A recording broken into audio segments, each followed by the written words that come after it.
Different floor coverings here that are nice.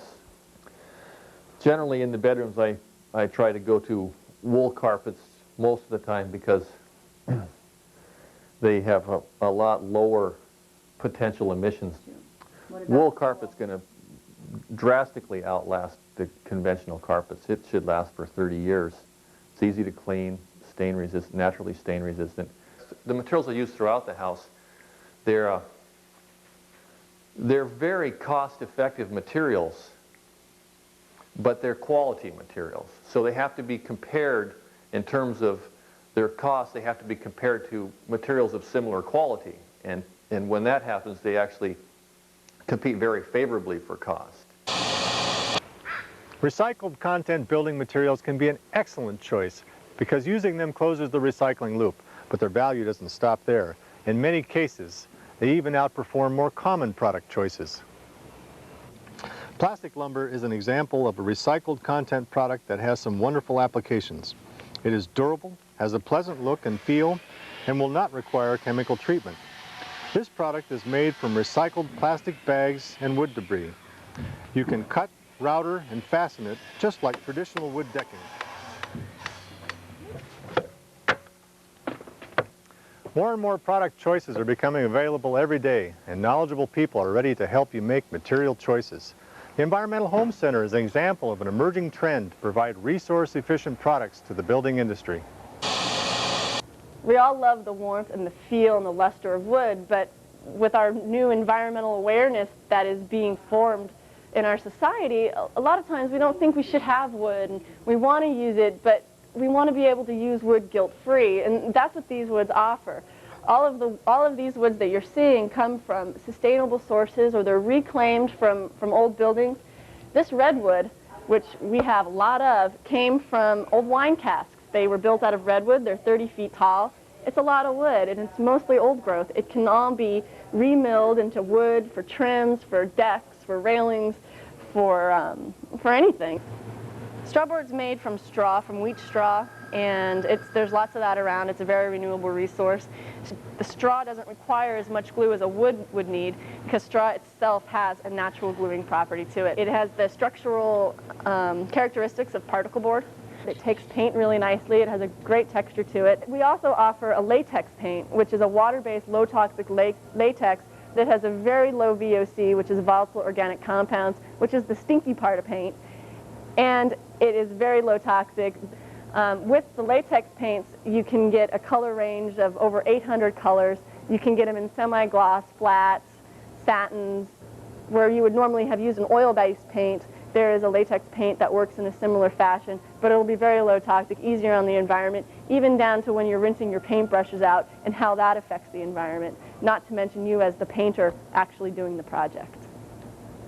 We've also used a tile that is made from 70% recycled glass, 30% ceramic. So it gives you the real traditional tile look with a product with a high recycled content. Because it is a glass tile, it's a very strong tile. It does well in interior or exterior applications. The glue that you can use is a very low toxic glue to adhere it. Grout is fairly inert, and the tile itself, once it is made, is also inert. There's not a whole lot of off-gassing associated with a tile. True linoleum is product all the way through. The color goes all the way to the bottom. It's kept together with an all-natural jute backing instead of with synthetics. The base of it is true linseed. It's a true linseed and wood and natural earth and minerals that go to make this product. And you can see this oftentimes in old government buildings, old schools, libraries.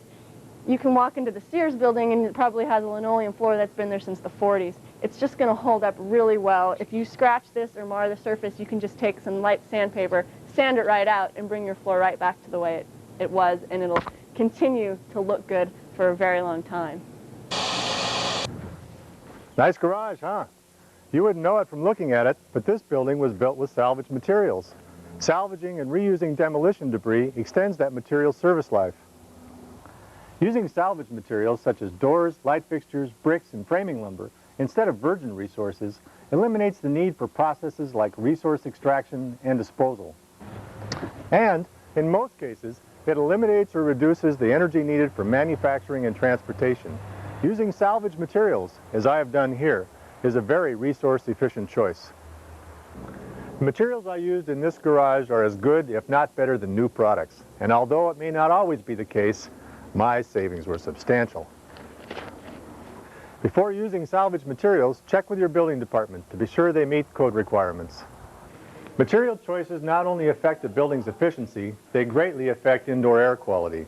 The materials and equipment that we build with can contribute to unhealthy work and living spaces. They also create hazards for construction workers and for the building's future occupants.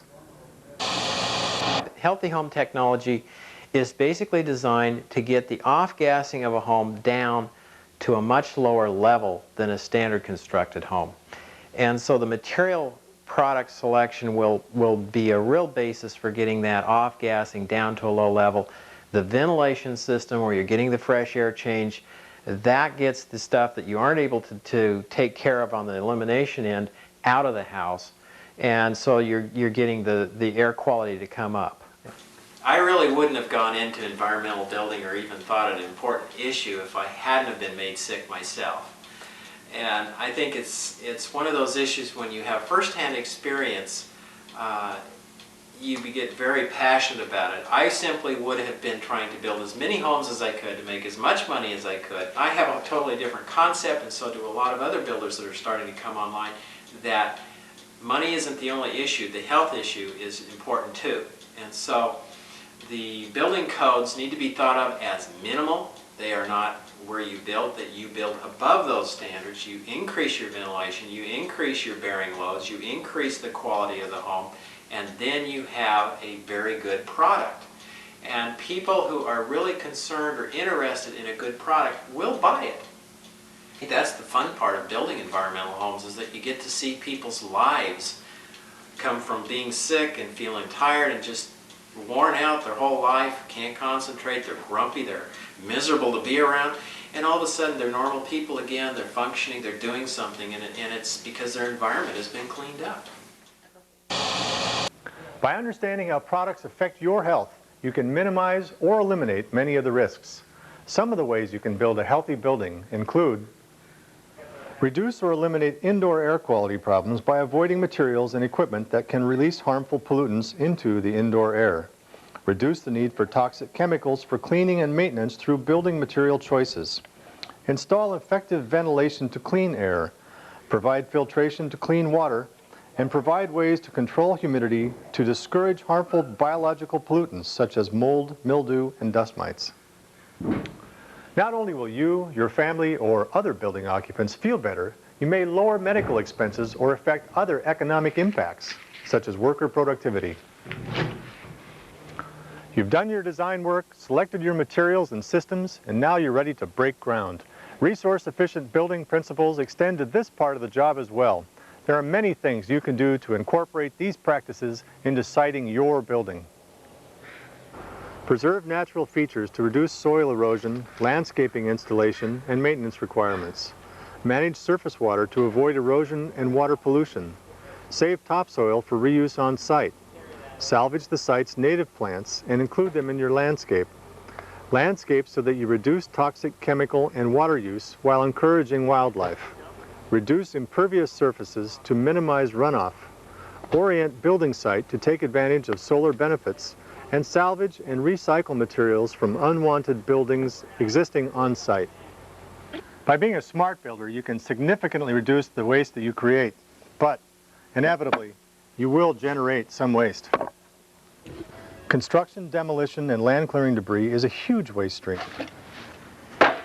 Much of it is not only recyclable, it's valuable. Recycling recaptures valuable resources, and it can save you money.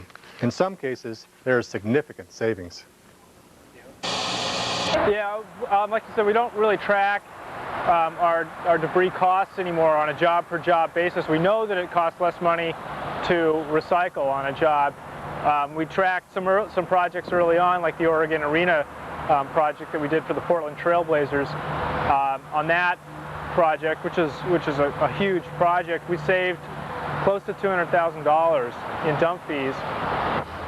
We are recycling, anywhere from 50% on some of the tenant improvement jobs to 90% on a job like this of the waste. I mean, when you get right down to it, the waste stream on a job like this, what are you really going to be throwing in a dumpster?